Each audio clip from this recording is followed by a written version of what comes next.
Good morning everyone. Today 20th of November 2020 class 2 subject Bangla বই বর্ণ পরিচয়। আজকে আমরা করব তোমাদের টেক্সট বুক থেকে পাঠ্য সপ্তম পাঠ রাম। তো তোমাদের এখানে রাম সম্পর্কে একটি ছোট্ট গল্প দেয়া রয়েছে। তো গল্পটি আমি তোমাদের সংক্ষেপে বলে দিচ্ছি, তোমরা কিন্তু বাড়িতে গল্পটি অবশ্যই পড়বে। কি বলেছে? রাম বড় সুবোধ। সুবোধ কথার অর্থ ভালো, অর্থাৎ রাম খুব ভালো ছেলে। সে কখনো তার বাবা মার কথার অবাধ্য হয় না। তার বাবা মা রামকে যখন যা করতে বলেন সে তা তৎক্ষণাৎ অর্থাৎ তখনই সেটাই করে, আর যেটা করতে নিষেধ করেন সেটা সে কখনোই করে না। আর এর জন্য তার বাবা মা তাকে খুব ভালোবাসে।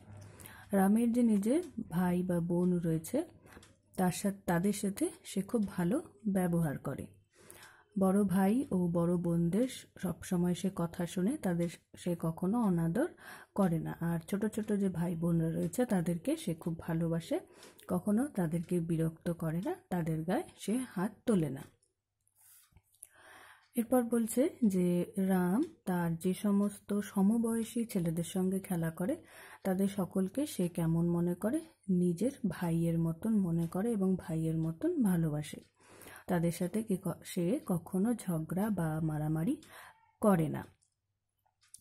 তারা যাতে সন্তুষ্ট হয় সেরকম কাজই সবসময় তাদের সাথে সে করে।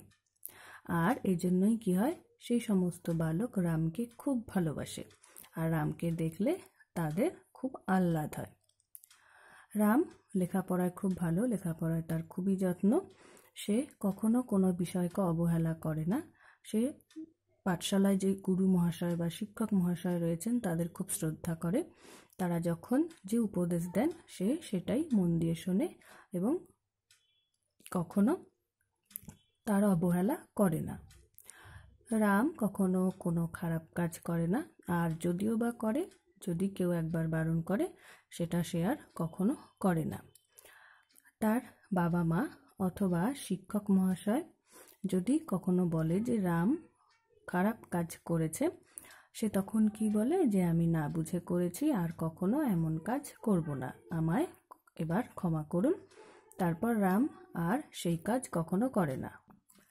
এরপর বলেছে যে যা শুনলে লোকের মনে কষ্ট হয় বা লোক কষ্ট পায়, রাম কখনো কাউকে সেরকম কথা বলে না। সে কখনো কানাকে কানা বা খোঁড়াকে খোঁড়া বলে ডাকে না।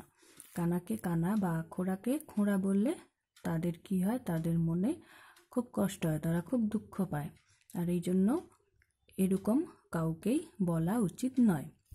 রামের মুখে কখনো কেউ কটু বা অপ্রিয় বা অশ্লীল কথা শুনতে পায় না।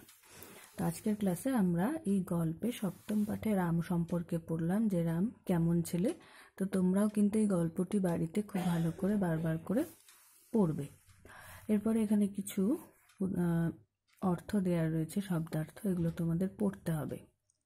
পুত্র মানে ছেলে, ছত্র মানে ছাতা, ছাত্র মানে পড়ুয়া, অর্চনা মানে পূজা, চর্চা মানে অনুশীলন বা অভ্যাস, মূর্ছা মানে চেতনার লোক, মূর্ছিত মানে মূর্ছা গিয়েছে এমন, গর্জন মানে ডাক বা হুঙ্কার। তো এখানে আরও অনেকগুলো শব্দার্থ রয়েছে, এগুলো কিন্তু তোমরা বাড়িতে খুব ভালো করে পড়বে আর মুখস্থ করবে। এরপরে আমি তোমাদের কিছু বাংলা বানান দিয়েছি, এগুলো অভ্যাস করতে হবে। আহ্লাদ, সরেয়া হয় লয়াকার দ আহ্লাদ, বিস্তৃত বয়রসী দন্ত শয়ময় রিকার ত বিস্তৃত, উপেক্ষা হ্রস্ব পয়কার যুক্তক্ষয়াকার উপেক্ষা, অস্ত্র সরেয় দন্ত শয়তয় রফলা অস্ত্র, ন্যায় দন্ত নয় জফলা আকার অন্তস্থ ন্যায়। Thank you.